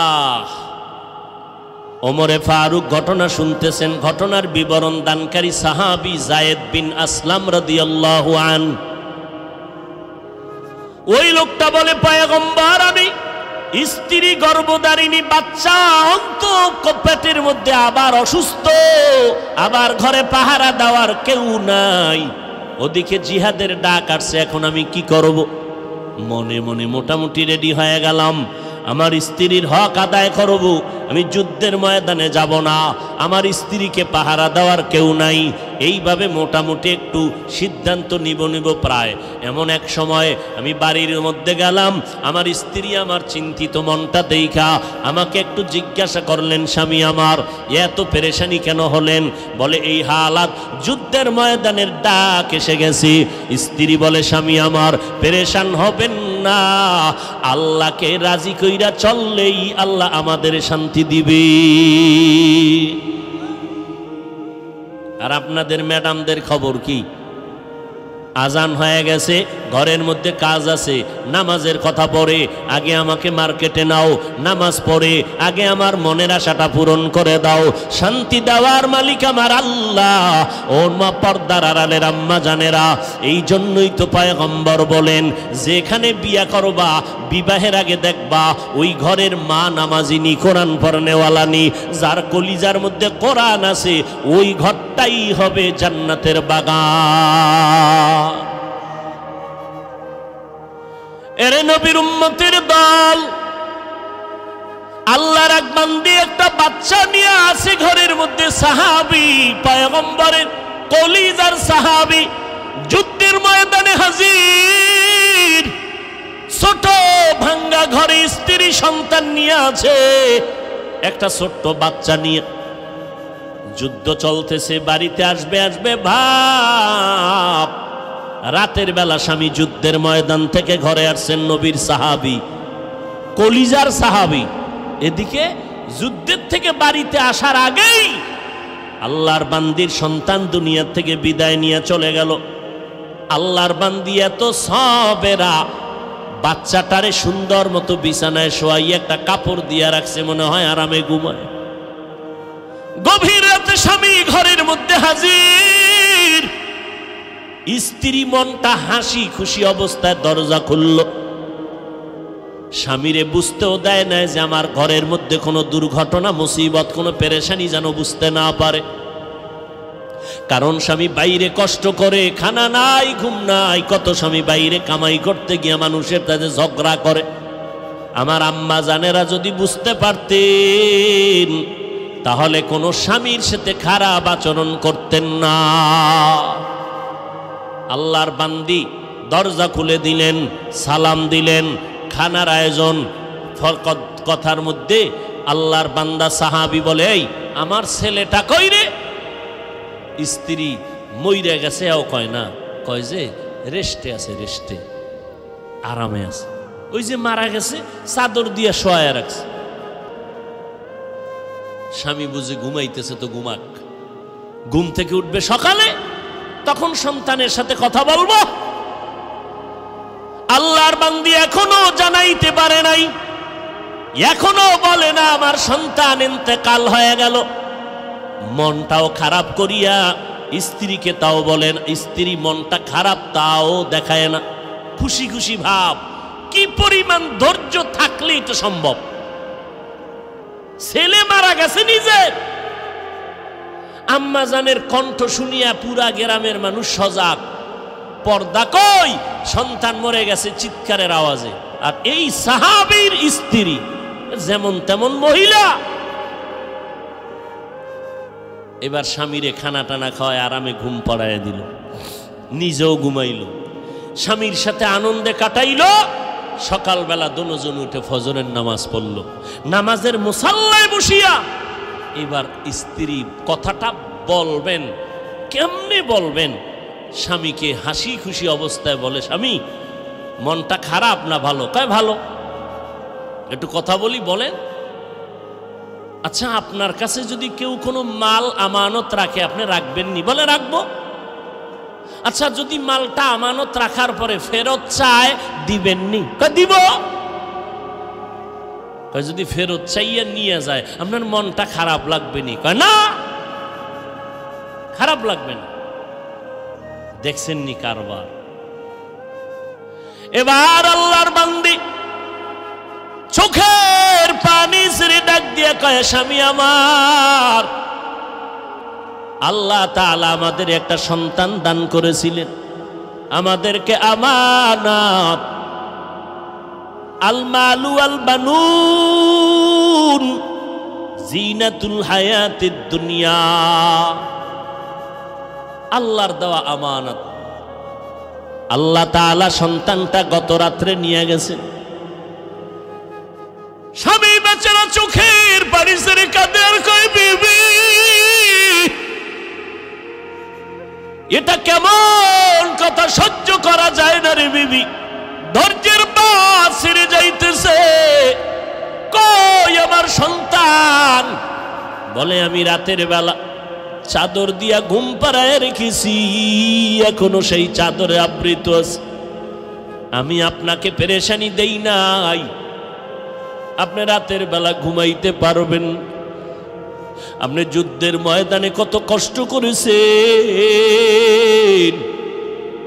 আপনি যদি সন্তানের ইন্তেকালের খবর পান, আপনার ঘুম হবে না, অসুস্থ হয়ে যাবে। আল্লাহর দেওয়া আমানত আল্লাহ সময় মতো নিয়েছেন, আপনি মনে কষ্ট নিবেন না। সাহাবী কান্না করে, বিবি আমি সন্তানের জন্য কাঁদি না, আমি আল্লাহর দরবারে শুকর আদায় করি আর কাঁদি। তুমি কেমন আমার বিবি, কেমন করে তুমি ধৈর্য ধারণ করেছো রে বিবি? একটা সন্তানের লালন পালন করতে মা ঘুমাইতে পারে না, খানা খাইতে পারে না, জীবনের সব কিছু বিসর্জন দিয়ে দেয় মা সন্তানের জন্য। ওই সন্তান যদি মাকে মা বলে ডাক না দেয়, মায়ের কলিজাটা ঠান্ডা হয় না। আব্বা জানের কিনারায় মা রাতের বেলা ঘুমায় ঘুমায় কান্না করে। আব্বা জান বলে, বিবি কেন কাঁদো? বলে একটা সপ্তাহ হয়ে গেছে সন্তান আমারে মা বলে ডাক দেয় না। কেন ডাক দেয় না? বলে আমি একটু রাগ করেছিলাম, সন্তান অভিমান করে আমারে মা বলে না। আমার বাবা বলে, বিবি তুমি কষ্ট পেও না, তুমি টাইম মতো খানা খাওয়ার ঘুমাও, সন্তান বুঝে আসবে, ক্ষমা চাইয়া তোমারে মা বলে ডাকবে। মা ডেকে বলে, স্বামী আমার তোমারে বুঝাইতে পারি না, আমি যতবার খানার প্লেটটা সামনে নেই, একটা লোকমা আমার মুখে দিয়া ভেতরে যায় না। আমি যতবার বিছানায় বালিশে শুয়া চেষ্টা করি ঘুমানোর জন্য, আমার চোখে ঘুম আসে না। কারণ আমার খানার থেকে ঘুমের থেকে সন্তানের মা শান্তি পাই। সন্তান যখন কলিজা ভরে মুখ দিয়ে একটা মা বলে ডাক দেয়, আমি মায়ের কলিজা ঠান্ডা হয়ে যায়। আজকে একটা সপ্তাহ হয়ে গেল আমার সন্তান আমাকে মা বলে ডাক দেয় না। আমি সহ্য করতে পারি না রে স্বামী। কই আমার গোসল, কই আমার খানা, কই ঘুম। ও নাজিরপুরের সন্তানেরা, কই মাকে হারাইছো, কই বাবারে হারাইছো। যেই বাবা তোমার এমন একটা রাত্র নাই টেলিফোন করিয়া খবর নিত না। যতবার তুমি বাদ যেখানেই থাকতা, বাবায় রাতের বেলা টেলিফোন করে খবর নিত, বাবা কই, কখন ঘুমাবি, কখন খানা খাবি, বাবা তোর ঘুম না আসলে আমি বাবা সহ্য করতে পারি না। তোমার বিপদের খবর পাইলে বাবায় পাগলের মতো হয়ে যাইত। ও আল্লাহর বান্দার, আজকে এখানে হাজির হয়েছো, মোনাজাতের পরে অনেকে ঘরের দরজায় গিয়া দেখবা মা তোমার অপেক্ষা করে, বাবা অপেক্ষা করে। আবার একদল সন্তান এখানে আছে যাদের বাবাও নাই, মাও নাই। ঈদের নামাজ পড়ে একটা যুবক কবরের কিনারায় দাঁড়াইয়া দাঁড়াইয়া কান্না করে, এরে যুবক কেন কাঁদো? বলে গত ঈদে নামাজে যখন আমি রওনা দিলাম, ঈদের নামাজে যাইতে পোশাকটা পরিয়া ঘর থেকে বের হওয়ার সময় আমার মায়ের কাছে দাঁড়াইল। আমার মা আমার মাথায় হাত দিয়া কলিজা ভরে দোয়া করে দিলেন। আমার বাবারে হাতটা ধইরা সাথে নিয়ে ঈদের নামাজ এক জায়গায় দাঁড়াইয়া আদায় করেছে। আজ যখন আমি ঈদের নামাজের জন্য ঘর থেকে বের হইতেছিলাম, আমি হঠাৎ করিয়া মায়ের দোয়ার কথা মনে পড়ে মায়ের বিছানার দিকে নজর পড়ে গেল। তাকায় দেখি বিছানা খালি, আমার মা বিছানায় নাই। নামাজের মুসল্লায় দাঁড়াইয়া দেখি আমার ডান পাশে আমার বাবাই কই। আমার বাবাই তো আমার পাশে আজকে দাঁড়াইল না। কই আমি আজ এতিমের মতো হয়ে গেলাম। কে আমার একটু মাথায় হাত দিয়ে দোয়া দিবে রে যুবক? ও যুবকেরা, ওই মা বাবার দোয়া ছাড়া তুমি পরীক্ষায় ভালো নাম্বার পাও নাই। ওই মা বাবার চোখের পানি আর দোয়া ছাড়া আমি হাফিজুর রহমান চেয়ারে বসতে পারি নাই। ওই মা বাবার চোখের পানি আর দোয়া ছাড়া তুমি মাওলানা মুফতি হইতে পারো না রে যুবক। ওই মা বাবার দোয়া ছাড়া তুমি টাকার মালিক, বাড়ি গাড়ির মালিক, সম্মানের চেয়ারের মালিক হতে পারো নাই। ওই মায়ের কথা মনে যদি থাকে রে যুবক, ওই মায়ের কথা বলিয়া কে কাঁদাইছো? পায়ে হাত রেখে বলি, যা যদি মা বেঁচে থাকে পাও ধরিয়া ক্ষমা নাও। কারণ মায়ের চোখের পানি ছাড়া তুমি আজকে টাকার মালিক হতে পারো নাই। ওই মাকে ধমক দিয়ে কত চোখের পানি ফালাইছো রে সন্তান। ওই মা তোরে যদি দোয়া না করে তোর জন্য জাহান্নাম হারাম হয়ে যাবে। ওই বাবারে ভুলিয়া কেমনে আরামে ঘুমাও? ওই মাকে ভুলিয়া কেমনে আরামে ঘুমাও? ও যুবক, এত নিষ্ঠুর কেন হইলি? চোখেও কি একটু পানি আসবে না রে বাবা? ওই মাকে হারাইয়া বাবারে হারাইয়া কেমনে ঘুমাও? এক ফোঁটা চোখের পানি ছেড়ে দিয়া দোয়া কর। ওই বাবাই কবরের থেকে দোয়ার অপেক্ষায় তাকাইয়াছে। ওই বাবার চেহারাটাও কি মনে পড়ে না রে সন্তান? ওই মায়ের চেহারাটাও কি মনে পড়ে না রে সন্তান? এত নিষ্ঠুর কেন হইলি রে বাবা? ওই মা বাবার চেহারাও কি মনে পড়ে না? অন্তরে কি একটু মায়া আসবে না রে বাবা? আল্লাহর নবী সাহাবী ওমরের সামনে দাঁড়ায় বান্দা কান্না করে আর বলেন, খলিফাতুল মুসলিমিন, আমি যুদ্ধের ময়দানে যাব না। আমার স্ত্রী আমাকে সান্ত্বনা দিয়া বলে, স্বামী তুমি যুদ্ধের ময়দানে যাও,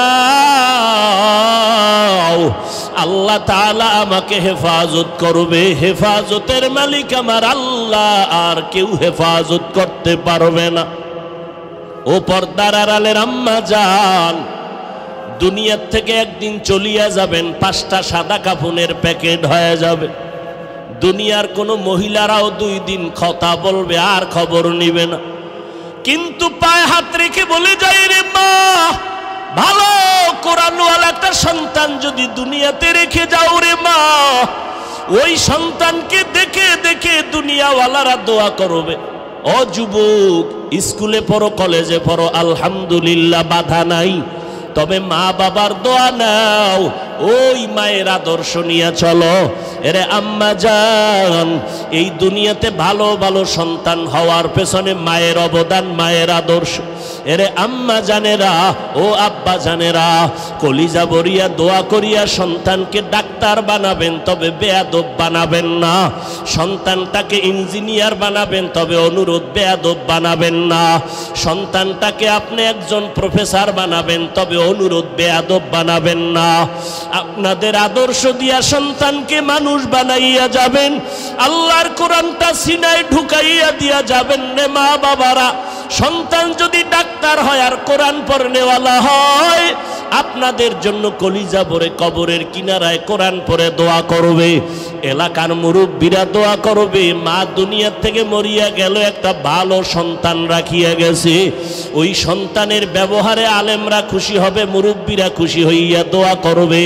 শুধু সন্তান দোয়া পাবে না, আপনার ভালো সন্তানের কারণে আপনি মাও কবরে বসে বসে দোয়া পাইতে থাকবেন রে আম্মা জান। আল্লাহর বান্দি দোয়া করে দিল স্বামীর জন্য। স্বামী বলে, ও খলিফাতুল মুসলিমিন, আমি আমার স্ত্রীর সান্ত্বনার বাণী পাইয়া আমি যুদ্ধে যাওয়ার জন্য রেডি হয়ে গেলাম। যুদ্ধের প্রস্তুতি নিয়ে যখন বের হব, ঠিক এমন সময় আমার স্ত্রী আমাকে আবার একটা পরামর্শ দিল, ও স্বামী আমার, তুমি আমাকে ঘরে একা রেখে যাইতেছো, 2 রাকাত নামাজটা পড়িয়া দোয়া করিয়া যাও, আমার গর্ভে একটা বাচ্চা আছে, আল্লাহর কাছে দোয়া করো হেফাজতের জন্য। খলিফাতুল মুসলিমিন ওমর, আমার স্ত্রী আমাকে পরামর্শ দেওয়া মাত্র আমি সুন্দর করিয়া ওযু বানাইয়া নামাজের মুসাল্লায় দাঁড়াইয়া নামাজ 2 রাকাত পড়িয়া মালিকের দরবারে হাত উঠাইয়া কান্না করে বললাম, ও আল্লাহ, আমার স্ত্রীর গর্ভে বাচ্চা, তুমি হেফাজত করিও, আমার স্ত্রীর বাচ্চাটারে তুমি হেফাজত করিও রে আল্লাহ। আমি তোমার রাস্তায় বের হয়ে গেলাম। দোয়াটা করিয়া যখন বের হয়ে গেলাম, আমার স্ত্রী দরজা বন্ধ করে দিল। আমি যুদ্ধের ময়দানে চললাম। আমার বাড়িতে পাহারাদার কেউ নাই, তবে একটু পার্শ্বে একটা ঘর আছে, আমার চাচাতো ভাইয়ের ঘর। আমি যুদ্ধ পরিচালনা করিয়া শাহাদাতের তামান্না নিয়ে গাজী হইয়া বাড়িতে রওয়ানা। দীর্ঘদিন যুদ্ধ চলার পরে বাড়ির দরজায় যখন ঢুকতেছি, কেমন যেন আমার শরীরের মধ্যে একটা কম্পন শুরু হয়ে গেল। আমার শরীর কেমন যেন বরফের মতো ঠান্ডা হয়ে গেল। ভাবতে পারলাম ঘরের মধ্যে কি না জানি ঘটনা হইতেছে। আমি আস্তে আস্তে কদম বাড়াইয়া ঘরের মধ্যে যখন ঢুকতে শুরু করলাম, বাড়ির আঙ্গিনা পাড়াইয়া ঘরের দরওয়াজায় গিয়া দাঁড়াইয়া দেখি আমার ঘরের দরওয়াজা বাহিরে তালা লাগানো। আমি বারবার সালাম দিলাম, ঘরওয়ালারা দরজা খুলো, আসসালামু আলাইকুম ইয়া আহলাল বাইত, ও ঘরওয়ালারা তোমাদের উপরে সালাম। কিন্তু ভেতর থেকে কোনো আওয়াজ নাই। এই আমি যখন চিৎকার দিলাম, কেউ কি ঘরে নাই? হঠাৎ করে দেখি আমার চাচতো ভাই ঘর থেকে বের হয়ে গেল। আমার চাচতো ভাই আসতে না আসতে দেখি চাচতো ভাইয়ের চোখের কোঠায় পানি দেখা যায়। আমার চাচতো ভাইকে বললাম, কই আমার বিবি কই, তুই কেন কাঁদো? আমার চাচতো ভাই বলে, ভাই জান, তোমার স্ত্রী তুমি যাওয়ার পর হঠাৎ করে অসুস্থ হয়ে মারা গেল। তাই নাকি? বলে হ্যাঁ, আমরা সাথে সাথে দাফন কাফনের ব্যবস্থা করেছি, ঘরের মধ্যে তালা লাগায় দিলাম। এরপরে কি হালাত? বলে এরপরে আর কোনো আওয়াজ নাই। এবার আল্লাহর বান্দা বলে খলিফাতুল মুসলিমিন, আমি নিজেরে কন্ট্রোল করতে পারতেছি না। সন্ধ্যা ঘনিয়ে আসলো, আমি বললাম এ ভাই চল আমার স্ত্রীর কবরটা কোথায় দেখব। আমি আমার চাচতো ভাইকে সাথে নিয়া কবর দেখার জন্য যখন আমি হাঁটতেছি, বাড়ির পেছনে বাঁশবাগান, যখন আমি কবরের দিকে রাতের অন্ধকারে ঢুকতেছি সন্ধ্যার পরে, হঠাৎ যত আগাই ততই দেখি আলো। বাগানের ভিতরে এত সুন্দর আলো জ্বলতেছে, কিসের বাতি? ভাইটাকে জিগাইলাম কোনো বাতি লাগাইছো? কয় খোদার কসম কোনো বাতি লাগাই নেই। ও আল্লাহর বান্দারা ভালো করে শুনো, এমন সন্তানের মা বাবা হইয়া কি লাভ হবে? যেই মা বাবারে সন্তান সালাম দিবে না, এমন সন্তানের মা বাবা হইয়া কি লাভ হবে? যেই সন্তান মা বাবার খেদমত করবে না, এমন মা বাবার সন্তান দুনিয়াতে রেখে কি লাভ হবে রে মা ও বাবাজিরা? যেই সন্তান তোমার ইজ্জত নষ্ট করবে, মায়ের ইজ্জত নষ্ট করবে রে বাবা।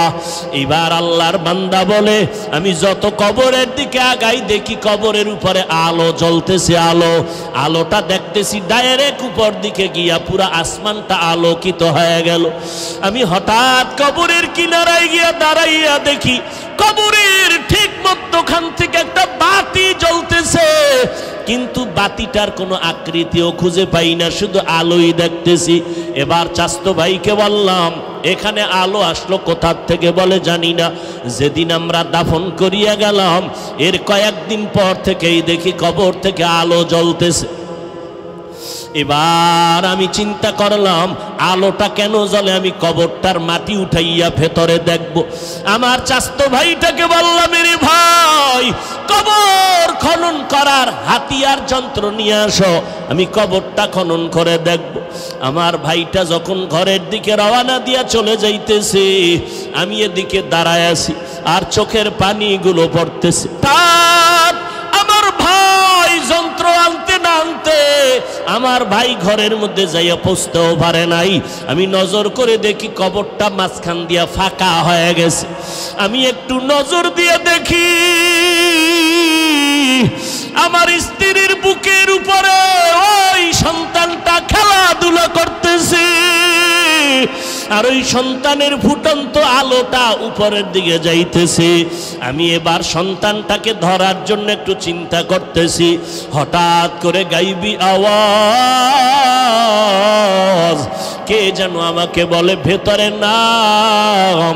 ওই সন্তানটারে কোলের মধ্যে জড়াইয়া তাড়াতাড়ি বের হয়ে যাও। আমি নিচে নামার পর ওই সন্তানটাকে কোলের মধ্যে জড়াইয়া উপরে উঠতেছি, আবার আওয়াজ কে যেন আমাকে গাইবি আওয়াজ দিয়া কয় এই আল্লাহর বান্দা যুদ্ধের ময়দানে যাওয়ার সময় নামাজে দাঁড়াইয়া আল্লাহর কাছে দোয়া করেছিলি স্ত্রীর গর্ভের বাচ্চাটারে হেফাজত করো, সাথে সাথে আরশে আজিমে তোর দোয়া কবুল হয়ে গেছে। ওই সময়ে যদি বাচ্চাটার হেফাজতের দোয়ার সাথে সাথে বাচ্চার মা তোমার স্ত্রীর কথাও বলতা, আল্লাহ স্ত্রীটাকেও হেফাজত করতেন। খলিফাতুল মুসলিমিন আমার মাওলা পাকের কুদরতের থেকে এই বাচ্চাটা আমি পেয়েছি। জীবনে যদি কবরস্থানে যাইতাম না ওই বাচ্চাটারে পাইতাম না। এরে পর্দার আড়ালের মা ও বৃদ্ধ বাবাজি, সন্তান তো ঘরে ঘরে অভাব নাই, তবে কয়জনের সন্তান আছে মা বাবারে দেখলে সালাম দেয়? কয়জন সন্তানের মা বাবা আছেন সন্তানের ব্যবহারে এলাকার মানুষ খুশি হইয়া দোয়া করে? ওই সন্তানের মা কি হইতে পারছেন যেই সন্তান কবরের কিনারায় দাঁড়ায় কোরআন পড়ে? এমন একটা সন্তানের মা বাবা কি হইতে পারলেন যেই সন্তান মা বাবার জন্য জীবনটা কোরবান করে দিতে চায়? এখনো যদি না পারে পারেন আল্লাহর কাছে আপনাদেরও দায়ী আছে, দোয়া করা দরকার। চোখের পানি ছেড়ে আল্লাহকে বলেন, আল্লাহ এমন সন্তান দিও না যেই সন্তানের কারণে মা বাবার ইজ্জত নষ্ট হবে। ও আল্লাহ, আমার সন্তান ডাক্তার হবে আলহামদুলিল্লাহ, ইঞ্জিনিয়ার হবে আলহামদুলিল্লাহ, তবে আল্লাহ তোমারে যেন ভুলিয়া না যায়। ও আল্লাহ, তুমি আমারে এমন সন্তানের মা বাবা বানাও, আমার সন্তান যেন কবরের কিনারায় গিয়া দোয়া করে, আমার সন্তান যেন জানাজার ইমামতি করতে পারে, আমার সন্তানের লেখাপড়ার আদব দেখিয়া যেন শিক্ষকরা দোয়া করে, আমার সন্তানের আচরণে যেন এলাকার মুরব্বীরা দোয়া করে, আমার সন্তানের আচরণে যেন এলাকার আলেমরা দোয়া করে। এমন একটা সন্তানের জন্য যদি কান্না করে দোয়া করে, রে মা এখনো সময় আছে, চোখের পানি ছেড়ে আল্লাহর কাছে বলতে থাকো। আমার আল্লাহ বলে, বান্দা পেছনে অপরাধ করেছো, আজকে তুমি মা বাবার আদর্শ দুর্বল হওয়ার কারণে সন্তানের আদর্শ দুর্বল হতে চলছে। আল্লাহর কাছে চোখের পানি ছাড়িয়া দোয়া করতে থাকো, আল্লাহর কাছে চোখের পানি ছেড়ে তওবা করো। ও যুবকেরা, এখনো সময় আছে, তওবা করে নাও, মা বাবার দোয়া নিয়ে সামনে আগাও। তোমার মতো যুবক স্কুল কলেজে পড়িয়াও নামাজ ছাড়ে না, নদীর মধ্যে মাছ ধরে নামাজ ছাড়ে না, রাস্তায় গাড়ি চালায় নামাজ বাদ দেয় না। বলো বাবা, তুমি কেন নামাজ পড়তে পারবা না? আল্লাহর কাছে তওবা করে চোখের পানি ছেড়ে কান্না করো। গুনার কারণে তোমার চোখটা পানি মুক্ত, দিলটা পাথর, এ কারণে তোমার কান্না আসে না। কয়দিন আর বাহাদুরি করবি রে যুবক? চোখের সামনে দেখতে দেখতে কত যুবকের হারায় ফেললাম। এখনো সময় আছে, তওবা করে নাও। স্কুল কলেজে পড়ো, যাই করো, নামাজটা বাদ দিবা না রে বাবা। পেছনের গুনাহ করিয়া থাকলে এখনই তওবা করে নাও। মনে মনে আমার আল্লাহকে ডাকো, আল্লাহ তুমি আমাকে আদর্শ যুবক বানায় দাও, কোরআন পড়ার তৌফিক দান করো, নবীর সুন্নাত অনুযায়ী চলবো, মা বাবার দোয়া নিয়ে বেয়াদবি করব না, উলামায়ে কেরামের দোয়া নিয়ে চলবো, নবীর সুন্নতের আমল করব, আর নামাজ ছাড়বো না, বেপরদায় চলবো না, মা বাবার বিরোধিতা করব না, উলামায়ে কেরামের বিরুদ্ধাচরণ করব না, নবীর তরিকায় দাড়িটা লম্বা করব, মিথ্যা কথা বলবো না, গালি দিব না, গীবত শেখায়াত করব না। কোন দিন মরণ হবে জানা নাই। আল্লাহর দরবারে খাঁটি নিয়তে তওবা করো। মরিয়া গেল আর গুনাহ করবা না। হায়াতের মালিক আল্লাহ, ইজ্জতের মালিক আল্লাহ। ওই আল্লাহর মোহাব্বত নিয়া খাঁটি অন্তরে যদি তওবা করার নিয়ত হয়, ও পর্দার আড়ালের আম্মা জান বোনেরা, নিজের সতীত্বকে ধরিয়া আল্লাহর কাছে চরিত্র হেফাজতের দোয়া করো রে বোনেরা। স্কুলে পড়ো, তোমার মতো বোন এখনো কলেজে পড়ুয়া, নামাজ পড়নেওয়ালার অভাব নাই। ও পর্দার আড়ালের আম্মা জান, সন্তানের হক আদায় করিয়া নামাজি বানায়া যান। আপনি মরিয়া গেল, আপনার কবরে সওয়াব পৌঁছতে থাকবে। আজকে জীবনটা সুন্দর করার সময় আল্লাহর কাছে 2 ফোঁটা চোখের পানি ছেড়ে তওবা করেন, আর আল্লাহকে বলেন, আল্লাহ এই ময়দানে এই মাইকের আওয়াজ যত দূর যায়, আমরা যারা হাজির আছি, আমাদের মতো গুনাহগার কেউ নাই। গুনার কারণে চোখে পানি আসে না, দিলটা পাথরের মতো শক্ত। আল্লাহর কাছে কাঁদেন আর বলেন, আল্লাহ গুনাহমুক্ত কলিজা দাও, কলব দান করো, আর নামাজ ছাড়বো না, বেপরদায় চলবো না, মা বাবারে কষ্ট দিব না, নিজের চরিত্র আর নষ্ট করব না, উলামায়ে কেরামের পরামর্শ নিয়ে নেক আমল করব, জবানের দ্বারা গালি দিব না, গীবত করব না। আল্লাহর কাছে তওবা করার যদি নিয়ত হয়, মুনাফিকি যদি না থাকে, খাঁটি তওবার নিয়তে 2টো হাত আমার আল্লাহকে দেখায় দাও।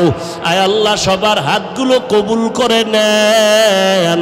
আয় আল্লাহ, তওবাওয়ালা জিন্দেগি দান করেন। আয় আল্লাহ, কারো হাত খালি ফিরাইয়া দিয়েন না রে মালিক, মেহেরবানি করে আমাদের মাফ করে দেন। আয় আল্লাহ, মরণ পর্যন্ত সুন্নত অনুযায়ী চলার তৌফিক দান করেন।